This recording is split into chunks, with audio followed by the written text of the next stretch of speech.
ওই যে উমর ইবনুল খাত্তাব আসছেন, তিনি মোহাম্মদকে অনুসরণ করেন, তার কারণে ওদের এত শক্তি বেড়েছে। কি করছো তুমি উমর? তুমি এত বিজ্ঞ লোক হয়েও কিভাবে পূর্বপুরুষদের ধর্ম ছেড়ে মুহাম্মাদের ধর্মকে অনুসরণ করছো? অন্ধকারে ডুবে আছেন আবু জাহেল। আমি মোহাম্মদকে আল্লাহর রাসূল হিসেবে মানি। সবার সামনে বলছি, আশহাদু আল্লা ইলাহা ইল্লাল্লাহু ওয়া আন্না মুহাম্মাদান রাসূলুল্লাহ। আল্লাহর শপথ, ওনাকে রক্ষার জন্য যে কোনো ভয়ঙ্কর কাজ আমি করতে পারি। আল্লাহর রাসূল সত্যের পথ দেখাচ্ছেন, আর আপনারা মিথ্যায় ডুবে আছেন। আপনারা হবেন জাহান্নামী। কি করছো উমর? হুমকি দিচ্ছ? ভুলে গেছো আমরা কুরাইশদের প্রধান? আপনারা পাপ আর শিরকের মধ্যে বসবাস করছেন। অনেক বাড়াবাড়ি করে ফেলেছো, দেখি তোমাকে এখন কে বাঁচায়।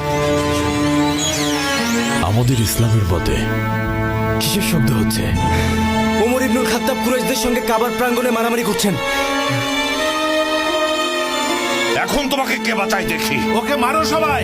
এখনো সময় আছে বলছি, আল্লাহর রাস্তায় দেখো ফিরে আসুন। হামজার মুহাম্মদের অনুসারীরা সব এদিকে আসছে।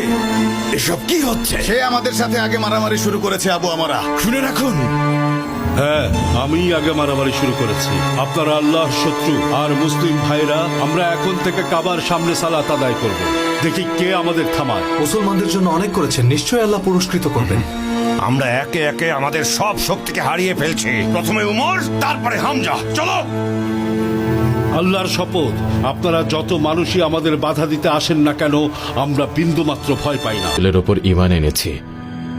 আমরা বিশ্বাস করি আল্লাহ এক এবং আল্লাহর কোনো শরিক নেই। হারাম কাজ থেকে আমরা দূরে থাকি, আর হালাল কাজকে আমরা গ্রহণ করি। আমাদের মানুষেরাই আমাদের ধর্মের কারণে আমাদের নির্যাতন করেছে, যেন আমরা পূর্বপুরুষদের ধর্মে ফিরে যাই।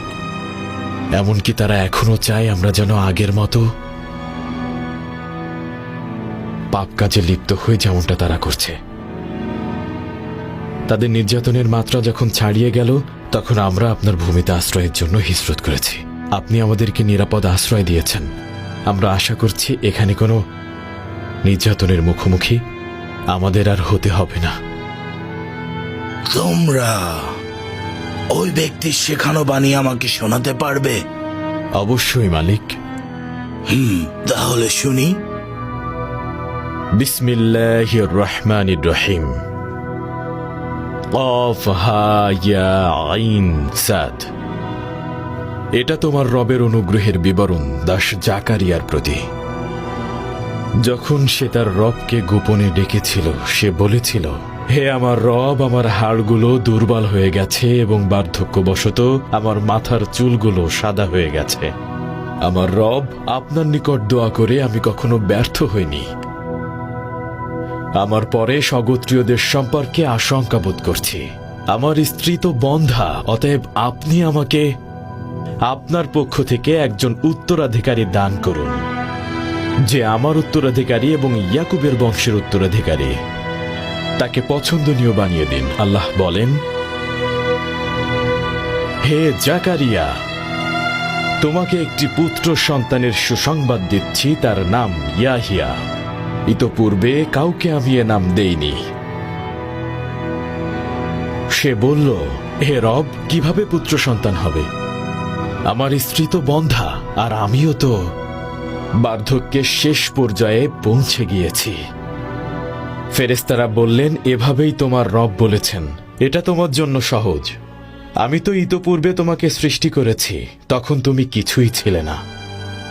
সে বলল, হে আমার রব, আমার জন্য একটি নিদর্শন ঠিক করে দিন। তিনি বললেন, এটি নিদর্শন যে তুমি সুস্থ থেকে 3 রাত কারো সাথে কথা বলবে না।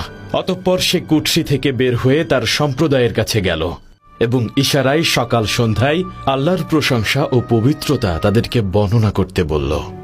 হে ইয়াহিয়া, তুমি কিতাবটিকে দৃঢ়ভাবে আঁকড়ে ধরো। আমিই তাকে শৈশবে প্রজ্ঞা দান করেছি, তাকে স্নেহ, মমতা ও পবিত্রতা দান করেছি, এবং সে মুত্তাকি ছিল। আর পিতামাতার প্রতি সে সদাই কখনোই দাম্ভিক কিংবা অবাধ্য ছিল না।